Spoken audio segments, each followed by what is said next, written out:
Bien, buenas tardes. En esta grabación voy a resolver el examen del curso 2014-2015, desde hace ya bastantes años, en concreto de febrero del 2015, la segunda semana tipo C. Es una consulta, una petición que me ha hecho un alumno y bueno, no tenía claro sobre cuál era la situación ni sobre cuál era la pregunta y al final por lo que he decidido es hacerlo entero, que nos vale un poco yo creo que de repaso, ¿vale? La primera situación, pues lo que me dice es que en el año 1999 Valero aplicó un test de ansiedad ante los exámenes a una amplia muestra de estudiantes universitarios justo antes de realizar el examen final de una asignatura X que no nos dicen cuál es, obteniendo una media igual a 55. Me dicen que a mayor puntuación, mayor ansiedad, es decir, que lo que medía es el nivel o grado de ansiedad, obtuviendo 55. Para disminuir el nivel de ansiedad antes de los exámenes, un profesor de esa misma asignatura enseña técnicas de relajación a una muestra aleatoria de 49 alumnos y obteniendo para ellos una media en ansiedad antes del examen igual a 50, con una cuasi desviación típica de 10. Yo creo que la situación es bastante sencilla, ¿no? Lo que vamos a tratar o lo que va a tratar el investigador de evaluar es si el tratamiento que él ha llevado a cabo ha sido efectivo, ¿eh? En cuyo caso, pues evidentemente será efectivo, cuando la media, después de llevar a cabo, después de aplicar la técnica, pues sea más pequeña, lo que yo aparentemente veo, pero si esta diferencia que aparentemente veo, que los sentidos me dan, es efectivamente significativamente más pequeña. Ya sabéis lo que significa eso de significativamente, valga la redundancia. Es un diseño en el cual, fijaros que solamente ha planteado una prueba, porque él sobreentiende que ese valor de 55, que parte, como me dice aquí, de amplia muestra, supone que esto es lo que él va a considerar que va a ser una media bastante aproximada de lo que ocurre en toda la población, con lo que ocurre con todos los alumnos que se van a enfrentar al examen final de esa asignatura X. El profesor que tendrá que evaluar, pues que si la terapia que ha llevado a cabo ha surtido efecto, es decir, hipótesis alternativa, no olvidéis que siempre la hipótesis de investigador es la alternativa, pues que la media sea menor que 55, ¿vale? Que esa media sea significativa y la hipótesis nula, lógicamente la contraria. Por tanto, es un test, como veis, unilateral izquierdo. Pasamos sin más a responder a las preguntas. La primera es ¿cuál es la hipótesis nula del profesor? Bueno, pues lo que ya os dije anteriormente, la hipótesis alternativa es la del investigador, con lo cual la hipótesis nula sería la contraria, mu mayor o igual que 55, con lo que la respuesta correcta claramente es la B. La segunda es que ¿cuál es el valor del estadístico del contraste? Bueno, lo que tengo que tener claro es que en esta situación se desconoce la varianza poblacional, no me habla nada de ellas, no confundir con esta que la cuasi desviación típica se sobreentiende de los 40 que la he evaluado, y para construir en este caso el estadístico, fijaros que es una T de Student con n-1 grado de libertad, pero me piden el estadístico en concreto. Bueno, pues aquí viene el formulario. De las dos fórmulas que aparecen, yo voy a utilizar la primera, la que está basado en ese n-1, que es lo que me dan, sustituyendo, por lo que me queda es, si hacéis las cuentas, menos 3,5, con lo que la respuesta correcta sería evidentemente la A. ¿Cuál es el valor crítico? Bueno, sabéis que el test, como antes dijimos, es unilateral izquierdo, con lo cual va a estar la zona gorda, como yo siempre llamo, la zona de probabilidad 0,99, que se corresponde con el nivel de confianza, y luego va a estar la zona pequeñita, que digamos que tiene en este caso el nivel alfa, el nivel de significación 0,01, que es el máximo riesgo que estoy dispuesto a asumir para caso de que la hipótesis nula sea cierta, rechazar, lo que es el error de tipo 1. Con menos rollo, al ser el test unilateral izquierdo, las dos zonas van a quedar separadas por un valor que es justamente lo que me piden, el valor crítico, el que marca la diferencia entre la zona gorda, zona de aceptación de la hipótesis nula, y la zona de rechazo, donde si cae el estadístico del contraste diré que el test es significativo. Tengo que utilizar, como veis aquí, una T de Student con n-1 grado de libertad, en este caso, como la muestra es de 49 individuos, pues una T de Student con 48 grados de libertad. Si vais a la T de Student con 48 grados de libertad, pues tengo que ver cuál es el valor hasta el cual se acumula por encima, en este caso, una probabilidad de 0,99. Fijaros que los valores de la T de Student solamente vienen valores positivos. ¿Qué hago? Pues trabajando con el simétrico, la que queda por encima del valor crítico, sería la que queda por detrás, de la que queda acumula hasta el 0,99. Como podéis ver, con la T de Student con 50 grados de libertad, que es el más cercano, sería 2,403. Por lo tanto, el valor crítico valdría menos 2,403 y la respuesta correcta sería la B. Pregunto 4. Suponiendo que la relajación no es efectiva, decir, suponiendo que el test no es significativo, para rebajar el nivel de ansiedad antes del examen de la asignatura X, la probabilidad de obtener una media de 50 puntos o inferiores, que es lo que yo he obtenido con la muestra, ¿qué es lo que me estarían pidiendo? Pues justamente eso que me están pidiendo es lo que se llama el nivel crítico. El nivel crítico es justamente la probabilidad de obtener un valor como ese o más pequeño que el obtenido mediante el estadístico del contraste.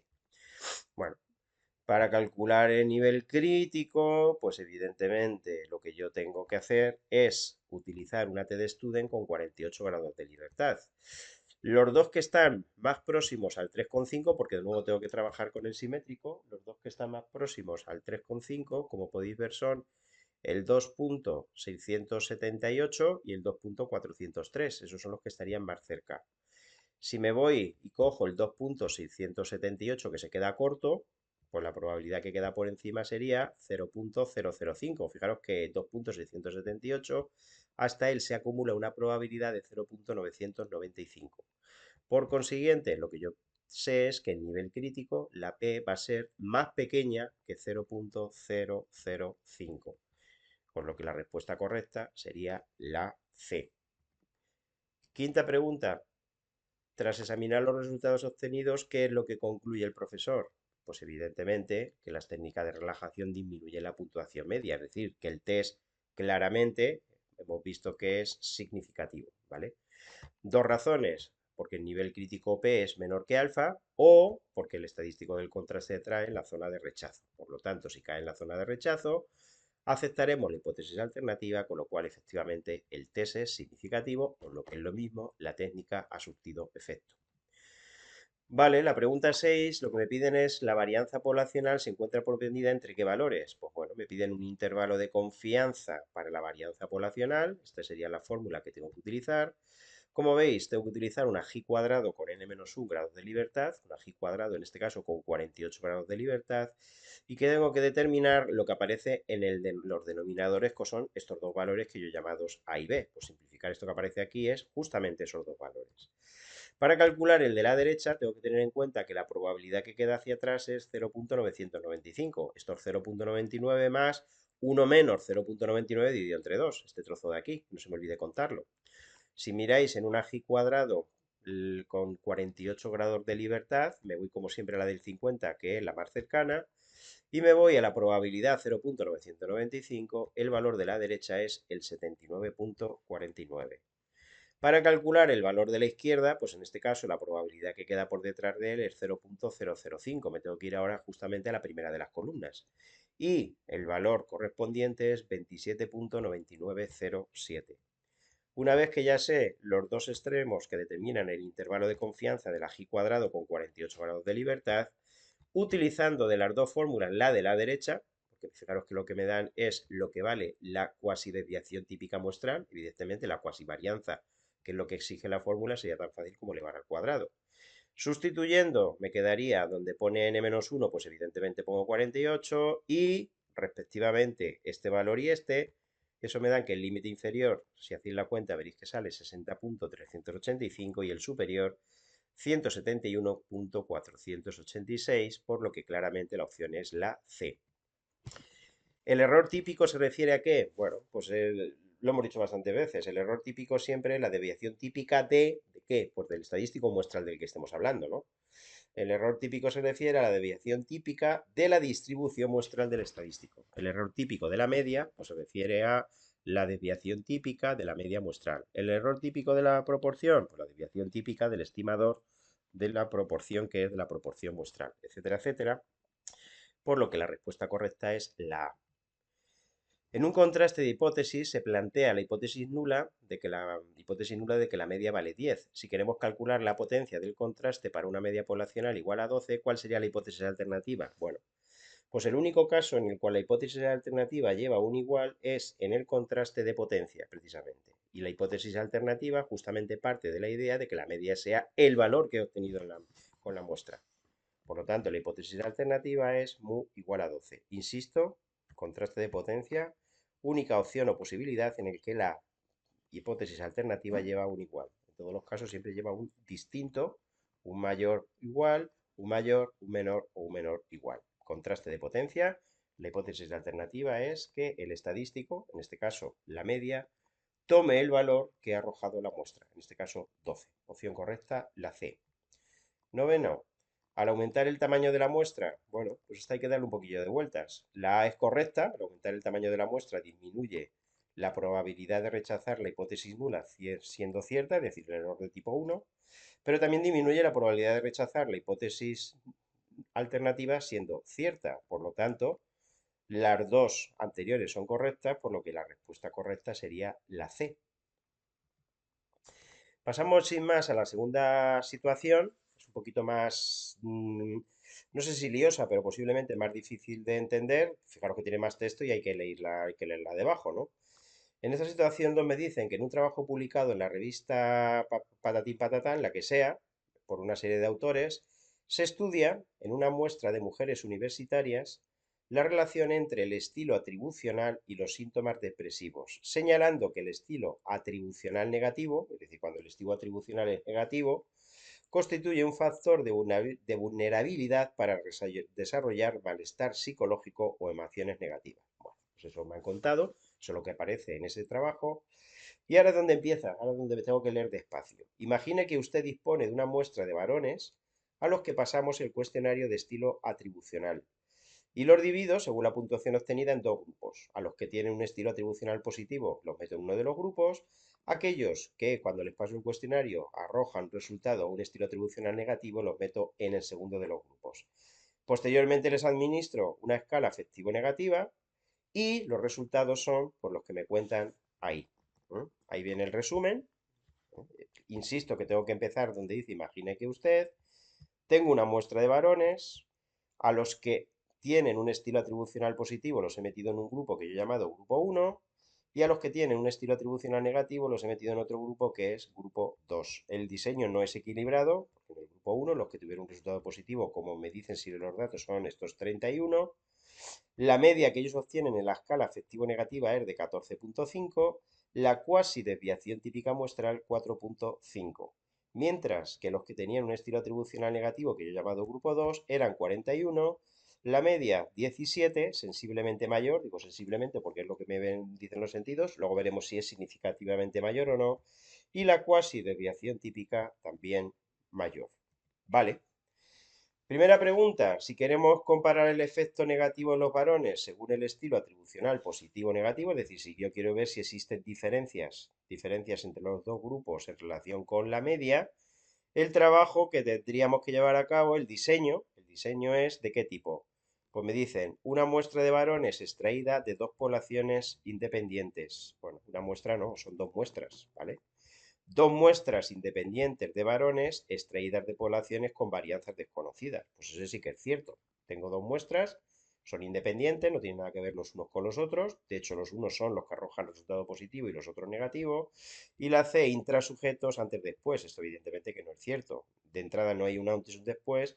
Y no es intrasujetos, porque intrasujetos hace alusión a que los dos grupos estarían formados por los mismos sujetos a los que les he medido dos cosas diferentes, por lo que la respuesta correcta es la B. En el 11, si deseamos comprobar que los varones clasificados como positivos o negativos, es decir, de los dos grupos, provienen de poblaciones con la misma varianza, ¿cuál de las siguientes hipótesis está correctamente formulada? Bueno, pues la hipótesis alternativa es siempre que hay un contraste para plantear la igualdad entre dos parámetros, lo dijimos antes, que salvo en el contraste de potencia, siempre el distinto lo lleva a la hipótesis alternativa, el igual se correspondería con la hipótesis nula, por lo que la respuesta correcta sería, como veis, la C. 12.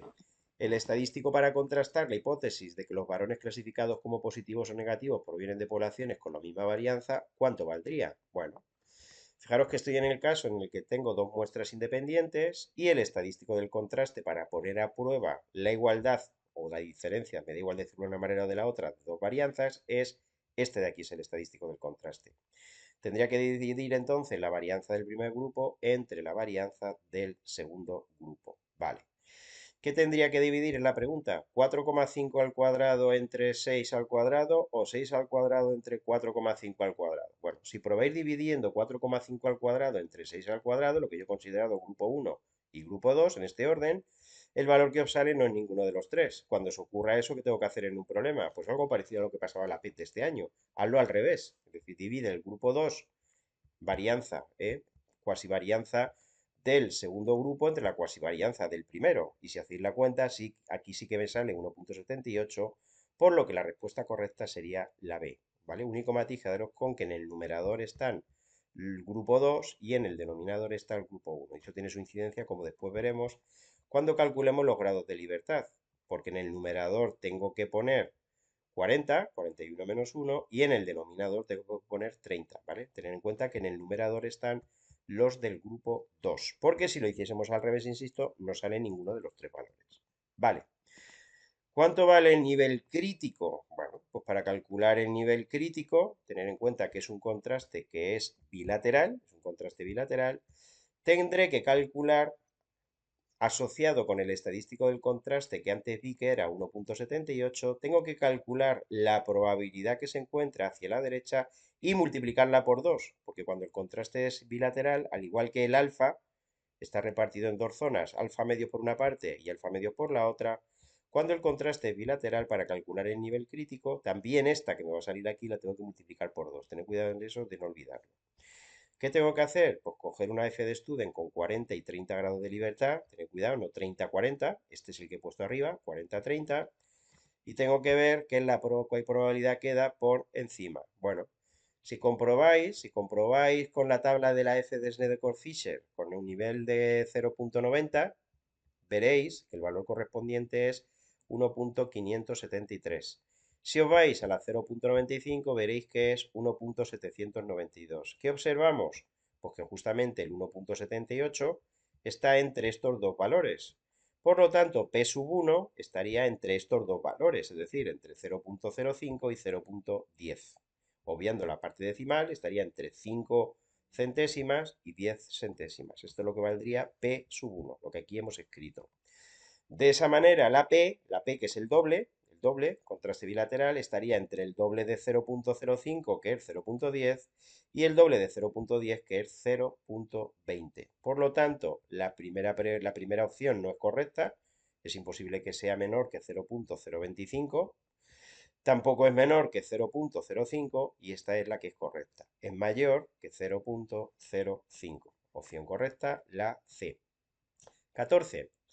Bueno, una observación es que me dice que en todos los pasos que siguen tengo que considerar que el nivel de confianza es del 95%. Dice, el estadístico del contraste que aplicaría es, ¿cuál es el que aplicaría? Bueno, pues lo primero que tengo que tener claro, volviendo a justo la pregunta 13, la pregunta anterior, es que el test, para comparar si son iguales o diferentes las varianzas poblacionales, fijaros que el test no es significativo. El nivel de confianza 0,95, alfa 0,05, como quiera decirlo. El nivel crítico estaba entre 0,10 y 0,20, por lo tanto, P no es menor que alfa. Por lo tanto, no es significativo, por lo que no hay evidencia estadística para poder rechazar la hipótesis nula. Si me quedo con la hipótesis nula, estoy diciendo que las varianzas de los dos grupos son iguales. Por lo tanto, tendría que aplicar una T de student, tal y como viene en el formulario, en el caso en el que las dos muestras provienen de poblaciones con varianzas desconocidas, pero supuestamente iguales. El estadístico del contraste para su hipótesis es, pues vamos a calcular el estadístico del contraste en valor absoluto. Eso significa que si me saliese negativo, pues tengo que coger el correspondiente positivo. Bueno, el contraste es que la media dentro del primer grupo, de los negativos, recordad que este era para mí el primer grupo, es mayor que la media de los positivos. También lo podría coger al revés. Si lo cogís al revés sería que la media dentro de los que tenían un estilo atribucional negativo sería, perdón, positivo, sería menor que dentro de los que tienen un grupo negativo. Yo lo voy a coger así, da igual como lo cogiésemos, evidentemente, ¿no? Yo por no alterar, recordar que he cogido como grupo 1 el que tenía cuasi desviación típica, 6. Esta sería la hipótesis nula entonces, justamente la contraria. Se trata de un contraste unilateral derecho. Tendría que calcular el valor de la t utilizando esta fórmula que aparece aquí tan fea, que no es tan difícil como otras veces os he dicho. Aquí he sustituido todos los valores. En el numerador, la diferencia entre la media de los dos grupos, 17 menos 14,5. Y abajo la raíz cuadrada de todos los valores que vienen aquí. N sub 1 menos 1, pues sería 40. Vuelvo a insistir que para mí el primer grupo es este y el otro es el segundo. Y eso, si hacéis la cuenta, me queda 1,942. ¿Qué pasaría si lo hubiese cogido al revés? Pues que aquí me habría salido justamente menos 1,942. Pero como tengo que coger el valor absoluto, de cualesquiera de las dos formas, la respuesta correcta sería y es la C. Pregunta 16. ¿Cuál es el nivel crítico o también llamado p-valor asociado al estadístico del contraste que hemos obtenido? Bueno, pues el estadístico del contraste que hemos obtenido es 1,942 y tengo que calcular cuál es el nivel crítico P, en este caso, como es un contraste unilateral, no tengo que multiplicar por 2, siempre en la dirección hacia la que apunta la hipótesis alternativa, es decir, hacia la derecha, la que queda por encima de ese valor en una T de Student con 70 grados de libertad, tal y como me aclaran aquí, viene en el formulario. ¿eh? N1 más N2 menos 2, pues 41 más 31, que sería 72 menos 2, pues una T de Student con 70 grados de libertad. Bueno, si miráis el valor con 70 grados de libertad, es decir, la fila de los 70 grados, el valor 1,942, como veis está entre estos dos valores. Si está entre estos dos valores, ¿qué puedo decir del nivel crítico? Pues que estaría entre los correspondientes a este y a este, que serían 0,05, 0,025. Por lo tanto, la P está entre 0,025 y 0,05. ¿Vale? Por lo que la respuesta correcta sería la C. P no es más pequeño que 0,01, P no es mayor que 0,05, P es menor que 0,05. La respuesta correcta sería la C. A partir de los resultados obtenidos en su trabajo, ¿qué es lo que concluimos? Pues bueno, pues lo tenemos hecho. Igual que antes, el nivel de confianza, en este caso 0,95, el alfa valdría 0,05, el nivel crítico he obtenido en la pregunta anterior, he conseguido acotarlo, está entre 0,025 y 0,05. En este caso, fijaros que P sí es menor que alfa, es decir, el test sí es significativo, por lo que la decisión sería rechazar la hipótesis nula y aceptar la hipótesis alternativa. Es decir, que existen diferencias significativas entre los dos grupos. ¿Qué es lo que me pregunta? La respuesta correcta sería entonces la C. Pasamos a la tercera de las situaciones del examen. Esta yo creo que sí que es bastante sencillita. Me dice que un psicólogo industrial ha realizado una investigación para conocer el efecto del tabaco sobre el rendimiento laboral bajo diferentes condiciones de iluminación en una gran compañía industrial. Es decir, que él va a tratar de evaluar qué efecto tienen esos dos factores, el consumo de tabaco, pero también la iluminación. Para ello me dice que selecciona una muestra aleatoria de 15 trabajadores de género masculino de cada uno de los de tres grupos distintos. No fumadores, fumadores moderados y fumadores intensos, que son los que él considera que fuman más de 20 cigarrillos al día. Cada muestra la dividió en tres grupos a su vez, o submuestras con idéntico número de sujetos, es decir, el diseño es equilibrado, y cada submuestra se asignó aleatoriamente a tres ambientes de trabajo con diferentes niveles de luz. Aquí no me especifica cuáles son los niveles, pero sí me dice que son tres niveles distintos. Se registró el tiempo para completar una tarea de ensamblado estándar en minutos, es decir, esa es la variable dependiente, lo que él midió, y lo que él trata de evaluar es si ese tiempo que ellos tardan en realizar el ensamblado depende de la cantidad de cigarrillos que fuman y también de la iluminación. Los resultados son los que aparecen aquí, ¿vale? Me hablan ya de que para el factor grupo de fumadores, para el factor condiciones de iluminación, es decir, el enunciado no puede quedar más claro que hay dos factores, e incluso me hablan de la interacción. Y se elabora la tabla nova, ¿vale? A partir de los datos que me dan en el enunciado, pues yo creo que son bastante fáciles de confeccionar. Esto es lo primero que tendría que hacer. Para el factor fumador, me da la suma cuadrática que vale 8,9. Los grados de libertad son uno menos que el número de niveles que tiene ese factor, que son 3. Por tanto, para calcular la media cuadrática, divido la suma de cuadrados entre los grados de libertad. Lo mismo haría con la luz. Para la fuente de variación correspondiente a la iluminación, la suma cuadrática me dicen que vale 298,07. Los grados de libertad también serían 2, P-1, 1 menos.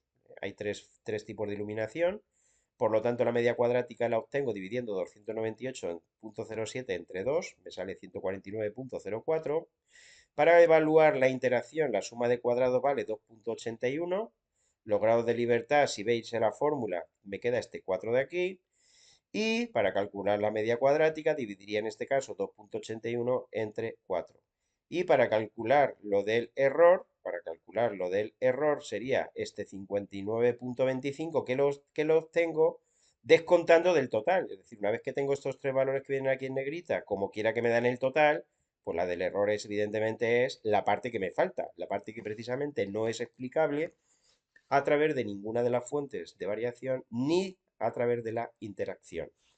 Los grados de libertad son también fácilmente deducibles a partir de este total, de este 44, me queda que son 36, y la media cuadrática del error, dividiendo 59,25 entre 36, me queda 1,65. Y por último, para calcular las tres Fs, porque en este caso no olvidemos que hay que llevar a cabo tres contrastes, el primero de ellos para evaluar si el factor de lo que fuman es significativo o no, dividiría el 42,45, media cuadrática, que sabéis que mide la variabilidad que se puede explicar a través de ese factor, entre la media cuadrática del error. Es decir, la cuenta eso queda 25,79. Para calcular si en la luz es o no significativa ese factor, divido 149,04 entre la media cuadrática del error, me da 90,55. Y por último, para evaluar si la interacción es o no significativa, tengo que dividir 0,70 entre 1,65. Bueno, es un diseño en el que el investigador, en este caso un psicólogo industrial, tal y como me dicen justamente al principio del enunciado, quiere evaluar la influencia de esos dos factores, intensidad de la luz y cantidad de tabaco que se consume, en relación con la capacidad laboral de los obreros. Y esta capacidad laboral de los obreros se mide mediante el tiempo empleado en completar una tarea de ensamblaje. Bueno, voy a ver si esos dos factores, cantidad de tabaco consumido y intensidad de la luz, son o no significativos en relación con el ritmo de trabajo. Los dos factores, sabéis que son las variables independientes que desde el supuesto del psicólogo industrial van a influir o van a determinar los valores de la variable dependiente, que en este caso es el tiempo que tardan en ensamblar la pieza que sea. Vale. El factor 1, cantidad de tabaco consumido, tiene tres niveles, no fumador, fumador moderado, fumador intenso, y el factor 2, intensidad de la luz, también tiene tres niveles que no me especifican. Intensidad 1, intensidad 2, intensidad 3 o como queramos llamarlas. Es un diseño, por tanto, 3x3 de dos factores con tres niveles cada uno de muestras independientes o intersujetos y equilibrado. 18. Tal y como está diseñado el experimento, se trata de un modelo de qué tipo. Pues bueno, pues ya lo hemos dicho antes, reiteradamente. ANOVA de dos factores de muestras independientes. Respuesta correcta, la B. ¿De cuántas variables independientes consta el experimento? Pues no olvidéis que las variables independientes son los factores. Pues dos. Hay dos variables independientes porque hay dos factores. La variable dependiente de este experimento, ¿cuál es? Pues la variable dependiente es la que yo he medido y que desde el supuesto del investigador va a depender de los factores, va a depender de las variables independientes. La variable dependiente es pues el tiempo en minutos, que sería por tanto la respuesta correcta, la C. 21. La F crítica para evaluar si es significativa la interacción, ¿cuánto vale? Bueno, tengo que tener claro que en este caso, cuando hay dos o más factores, tal y como antes decíamos, tengo que calcular tres Fs, una para cada uno de los contrastes. Estos son los tres contrastes que tengo que llevar a cabo. El primero de ellos para ver si el factor A, en este caso la cantidad de tabaco que se fuma, es o no significativa. Esto sería para evaluar si la iluminación es o no significativa. Y esta última es para evaluar la interacción. Y sobre esta me preguntan. Bueno, para evaluar la interacción tendría que utilizar, como veis, una F. Estaríamos en esta fila de aquí, la interacción. Entonces, para evaluar la interacción tendría que utilizar una F con 4 y 36 respectivamente grados de niveles, grados de confianza, ¿vale? 4 y 36.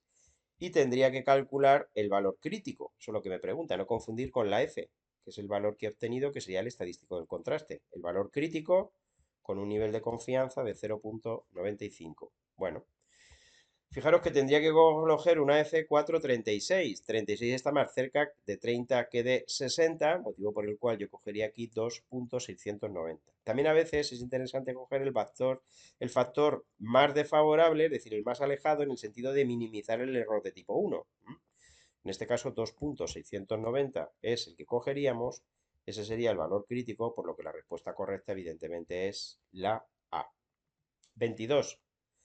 ¿Cuál de los siguientes valores se aproxima más al valor del estadístico del contraste para el efecto correspondiente a la interacción? Bueno, esto no es más que mirar la tabla ANOVA que hemos construido y para evaluar la interacción, pues con dos decimales es 0,43, por lo tanto, la respuesta correcta claramente es la B.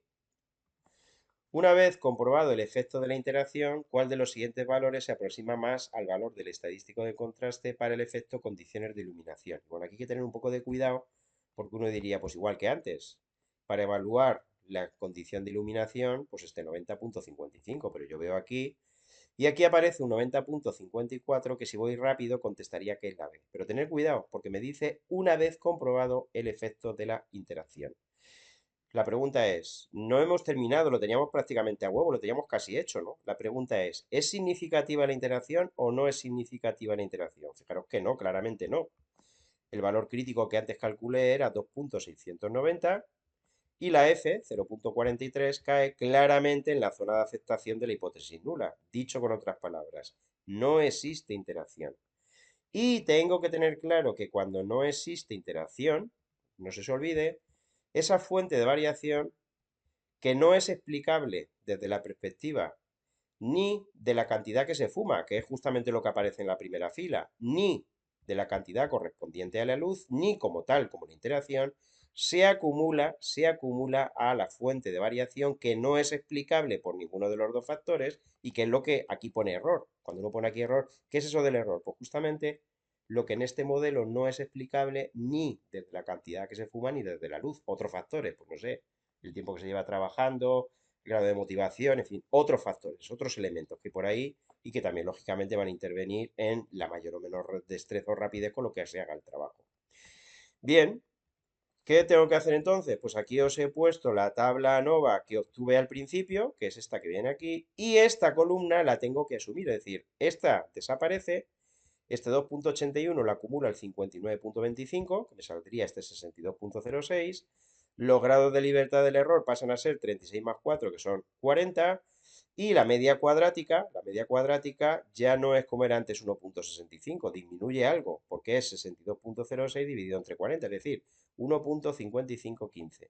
Si vuelvo a recalcular ahora la F, porque no olvidéis que la F para cada uno de los dos contrastes que quedan pendientes, la obtengo dividiendo la media cuadrática correspondiente a cada uno de los dos factores entre la media cuadrática del error. Si vuelvo a recalcular, los valores que me salen son 27,36 y 96,06. Por lo que la respuesta correcta, como veis, la respuesta correcta es la C. Pregunta peligrosa porque si voy rápido veo aquí el 90,55 y mucha facilidad de responder la B, cuando la respuesta correcta no es la B, es la C. La 24, si consideramos evaluar si el hecho de fumar versus, es decir, frente, no fumar es significativo, ¿qué deberíamos utilizar? Pues un contraste a posteriori con un coeficiente de coeficientes iguales, ¿vale? Lo primero es tener claro que si yo quiero evaluar si no fumar equivale o es equivalente a los otros dos grupos tomados de forma conjunta, siempre que hago eso de tomar dos grupos de forma conjunta, la media es por la media ponderada, a partes iguales. Los que no fuman frente a la media de fumadores moderados y, por supongo que esté más, fumadores intensos. Eso entre dos. Pues este es el contraste que tendría que llevar a cabo. ¿Qué es lo que yo normalmente hago en este caso? Pues yo este 2 lo paso multiplicando y estos 2 los paso a la izquierda, porque cuando se lleva a cabo un contraste para evaluar si existen o diferencias entre las medias de dos grupos, normalmente me llevo todo a la izquierda. Por lo tanto, los C sub i, acordados de los coeficientes de Schiffé, en esta comparación, serían los que no fuman, que llevaría un 2, y los fumadores moderados y los fumadores intensos, que llevarían cada uno un menos 1. Problema, que si yo veo estas respuestas y veo aquí, ninguna se corresponde con lo que aquí veo, ¿no? ¿Qué es lo que ha ocurrido? Pues lo que ha ocurrido es que los pongo aquí debajo, que él ha cambiado el orden, es decir, la persona que ha planteado el problema ha cambiado el orden, no se adecua mucho a lo que viene en el enunciado, pero ha considerado el orden y el 2 no lo ha pasado multiplicando. En este caso, el coeficiente correspondiente a fumadores moderados sería un medio, el coeficiente correspondiente a fumadores intensos sería un medio y el coeficiente correspondiente a los que no fuman sería un 1. Por lo tanto, los coeficientes serían un medio, menos 1. En el orden en el que aparece allí, los que no fuman sería el menos 1 y los otros llevarían un medio cada uno de ellos. años, ¿vale? Esa es la explicación, un poco lioso o enrevesado, pero claramente es la C. Y la 25, la conclusión de experimento debería indicar que, ¿qué es lo que debería indicar? Pues hombre, pues evidentemente que los dos factores son significativos. ¿Qué tengo que hacer? Pues calcular en ambos casos la F, el valor crítico es el mismo, 2,40. Esos son los grados de libertad, 2,40. Si calculáis el valor crítico sería o 3,316 o 3,150. Yo voy a coger el más desfavorable, el menos entre comillas peligroso, 3,316, también el más cercano en este caso, 30 está más cerca de 40 que no 60. Y evidentemente que los dos estadísticos caen en la zona de rechazo de la hipótesis nula. Por lo tanto, en ambos casos, ambos factores son significativos. Es decir, que la cantidad que se fuma o el grado de fumador que sea una persona y el grado de iluminación influyen en la rapidez con la que se lleva a cabo el trabajo, con lo que la respuesta correcta sería la C. Y con esto acabamos la pregunta correspondiente, que espero que os haya quedado claro.